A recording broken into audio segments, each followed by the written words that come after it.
I just killed, technically speaking, all x86 handhelds, and I can prove it by the end of this video. You see, my dear nerds, I'm gonna show you how to do something extraordinary today. Just look at this. Look at the liberty that you see in this B-roll.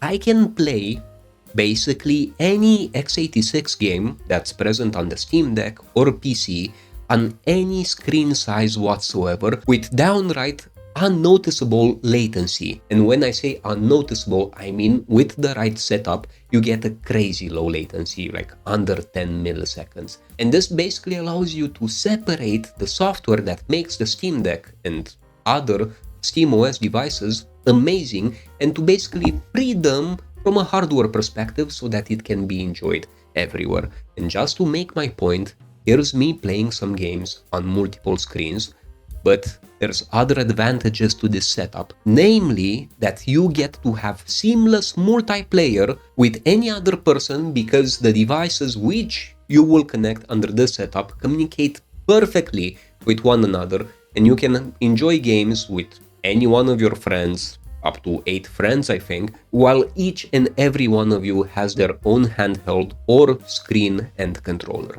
And I'd really like to see somebody, anyone, do this on x86 handhelds currently. You can't, and this is one of those experiences which I invite everyone to try. It's not more expensive than an actual x86 handheld. Everybody can do it. And most importantly, you can recycle devices in your house, like this very old Samsung Tab A7 tablet from 2020, which has definitely seen better days. And with this setup, it can basically be used as a giant Steam Deck. You just have to slap a telescopic controller on this, and you're good to go. You know, it's slow and basically a piece of poop by this time in 2025. But for this use case, it's perfect. So you might be wondering, why the heck am I yammering about this? Well, I'm gonna present to you something which I'm convinced a lot of you fine nerds might know about, but I'm gonna show you a particular use case with the latest version of Sunshine and Moonlight, which you might not know about. And yeah, Sunshine and Moonlight, I'll cover why I'm not using Apollo and Artemis in just a second. But first, I need to explain things in a more simplistic manner for people who are just getting into this hobby. So the more experienced nerds that might be watching this, grant me 30 seconds. For this, you will need a few things, namely a PC, or preferably a mini PC, like the one that I wanted to use for this video, but it got stuck in customs and I didn't have the patience to wait for it.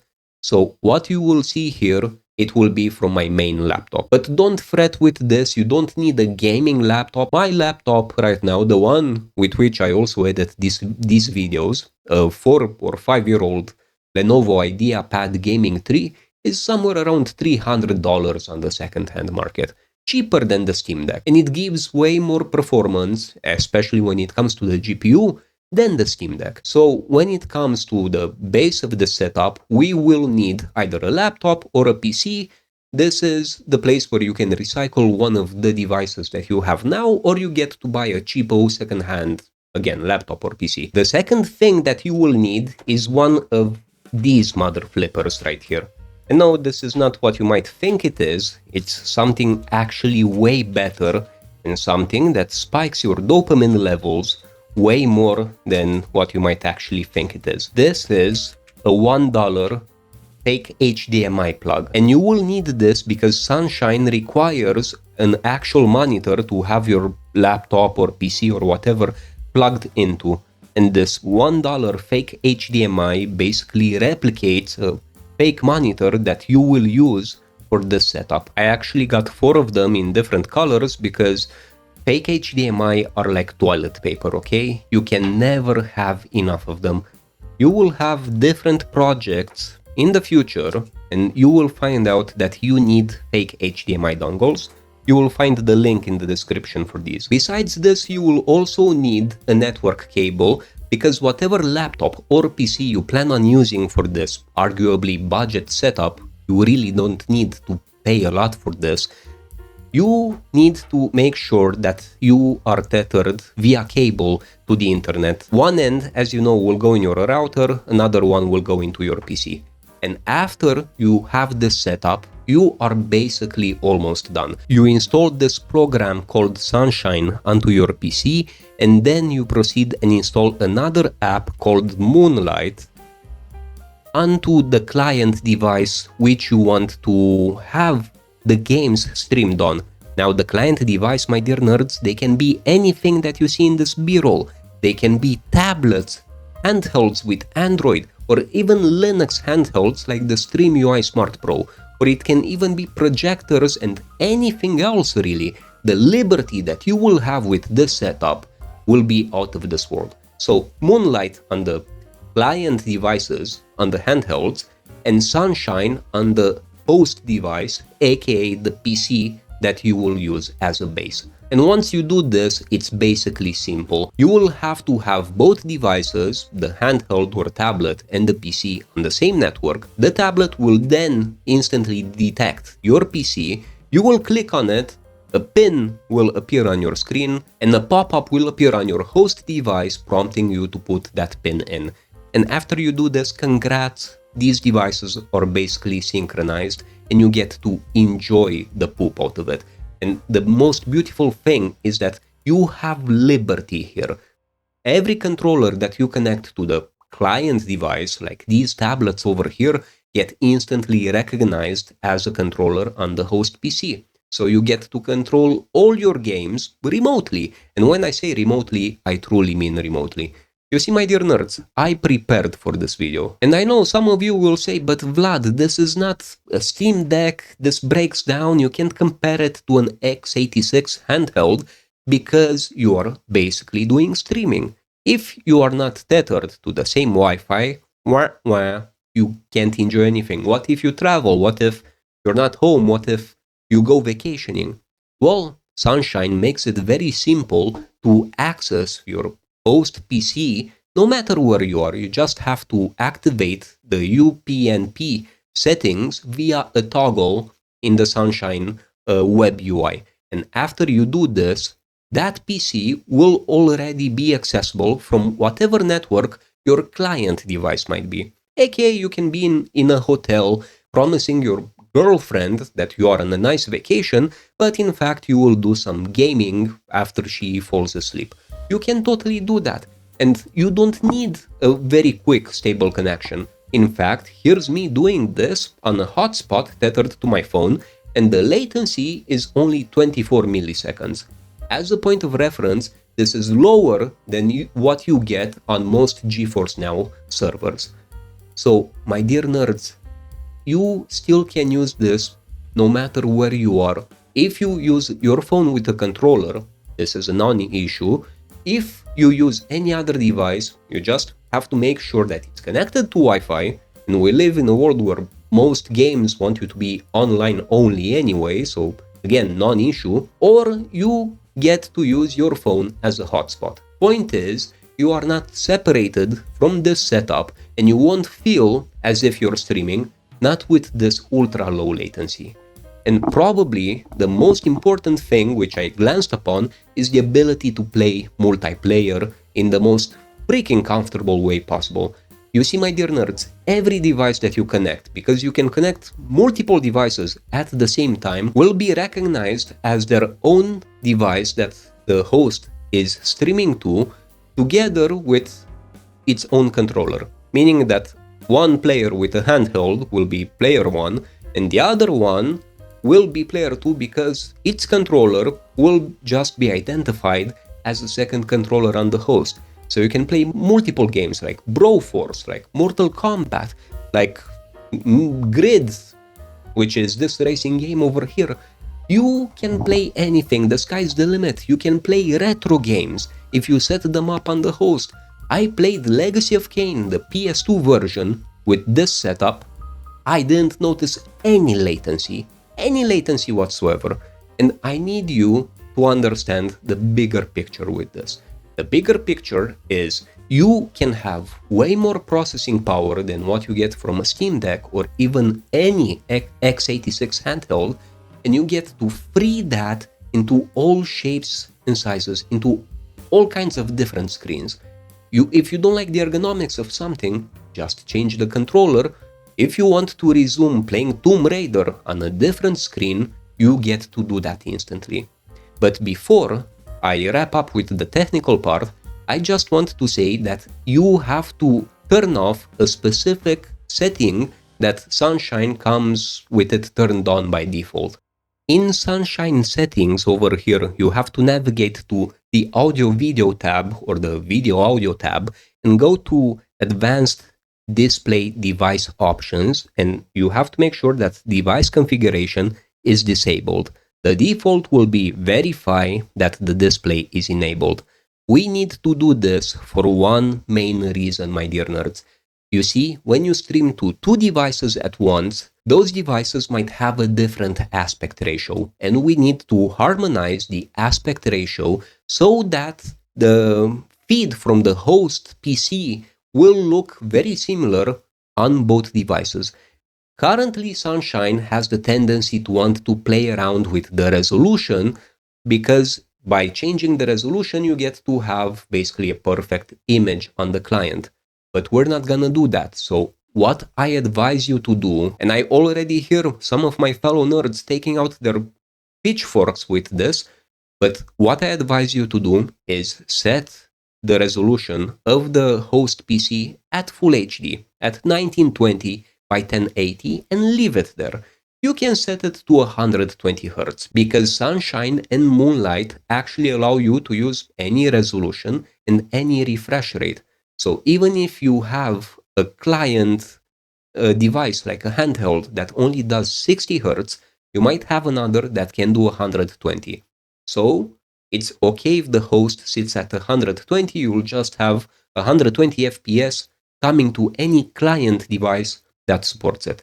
But my point is that for multiplayer, you need to not let Sunshine play around with the resolution like that. So have it static at 1080p or whatever works for you. I recommend 1080p. And then, this is me, this might not be you, but make sure to use stretch to fit as well. You might have a tablet that's 16 by 10, or you might have a phone that's 20 by 9. If you select stretch to fit, you will distort the image just a little bit, but you will make sure that the image covers the entire screen, which in my opinion is more than worth the tiny sacrifice in fidelity. And because this is a retro emulation channel, I want to present to you this following scenario, my dear nerds. No more emulation incompatibility. You get to play PlayStation 3 on whatever you want. You get to play perfect PS2 because you would use PSX2, PCSXE2, PCXX2. You wouldn't use NetherSX, but you would actually use the up-to-date emulator that we have on Windows or Linux. Now, I want to also preface that this setup that I'm doing with the laptop in which I'm recording and not with that mini PC that I've been waiting is not ideal. Ideally, this video would have had that mini PC as the host, and I would have installed Bazzite on it. For whoever doesn't know, Bazzite is a Linux distro that takes a lot of the elements from the SteamOS that we know and love from the Steam Deck, and basically allows us to use that to its fullest extent, plus some extra customization. But again, that mini PC is stuck in customs, so for all intents and purposes, just imagine I'm using that mini PC here. The point of a setup like this with a mini PC or a second-hand laptop that was an entry-level gaming laptop 4 or 5 years ago is that you can leave it always on, and you can just dynamically switch from one device to another whenever you want. You can instantly enter your game whenever you feel like it, and if you plan on using this setup, I know it might be a lot of information that I'm throwing at you, but I just want to cover one last point. If you plan on using this setup at home, then what I advise you to do is to take a telescopic controller like this BSP D8 Pro and connect it to your host PC. That might be the mini PC or the laptop or whatever, because when it's connected to your host PC and not the tablet or phone or whatever, you can simply just slide these devices inside the controller and you just play wherever. When you're done, you can just turn off the tablet, or if you need to charge it, just take it out and you put another in its place, and you get to enjoy different screen sizes. Now, I know what you're gonna tell me, Vlad, I don't have a million devices. Well, you don't need to have a million devices. The point with this setup is that, my dear nerd, you can use it with anything, even a freaking potato client device or a freaking potato host device. There's a million indie games out there which are amazing and they don't require processing power. You can use this on anything, even if you have a 15-year-old PC. The only expense that you might incur, because I assume you have some sort of PC and phone at home, maybe a cable in case you don't have one, and one of these fake HDMI plugs that you will need. And after you get these, you are basically all set. Now, for convenience purposes, you will find links to all of my accessories in this video, in the video description. This includes very cheap tablets like the iPlay 60 Mini Turbo, which actually has way more than enough power to play PlayStation 2 and even a bit of Nintendo Switch on its own. I totally recommend it. Or the Lenovo Y700 2023, which has even way more power than that. And there's also the Retroid Pocket 5, which looks amazing with the Steam Big Picture / SteamOS UI. And everything else that you see here, from controllers to the biggest tablet in this video, which is the PocoPad, all of these you can find in the video description, and I have specifically chosen them because they don't break the bank. They are the best balance that I could find as an individual between price to performance and the features that you get for as little money that you can spend. So yeah, my dear nerds, in case you're wondering why I have 4 of these and a cable, is because I'm actually constructing this by myself, for myself, in my personal time. You know, tomorrow, technically, hopefully, the Iron Odin 2 portal will finally reach me, and I can only imagine that this setup will empower that device and many others that I might play with along the way, including Linux devices. This is the Trimui Smart Pro, and we simply can use Moonlight. This is pre-configured by me, by the way, but yeah, you get the idea, and you can play whatever games your heart might desire. To unforeseen heights. Literally any game that I can think of will be playable, no matter the potato device. Isn't this way better than having an x86 handheld that gets its battery basically destroyed if you play something at a high wattage because you are trying to run an intensive game? Isn't it better to still have the battery life of an ARM Android handheld where you can play for 9 hours or 10 hours if you really wish to, instead of having to recharge after 90 minutes, an hour and a half? What the heck is that? So yeah, my dear nerds, especially for this, I am very proud. I didn't invent the wheel here. A lot of people, most probably you, know about Sunshine and know about Moonlight. But maybe the current setup that I'm doing over here, maybe it might help you do something similar. I fully recommend it. Now, disclaimer, I still think that x86 handhelds are cool and they are nice, but I also think none of them give you this liberty. Another good setup would be using a Steam Deck as a host, and then when you travel, if you're in the middle of a high mountain, you have everything offline, because you have the Steam Deck with you. And also, another unforeseen benefit of such a setup is you basically have cloud saves everywhere with anything, including emulators, because everything is saved on the host device. So whatever client device you might use to access your game, you will always have the saves there. You don't have to use things to synchronize save files between devices. To me, that's always been a cumbersome solution, and I think this is just way more elegant across the board. So my nerds, let me know what you think. I'm actually very curious about it. I am over the moon with this solution. It hasn't reached its final form. As you see, I'm not set up with this yet. However, I am all giggity until that blasted mini PC gets out of customs and I can set it up.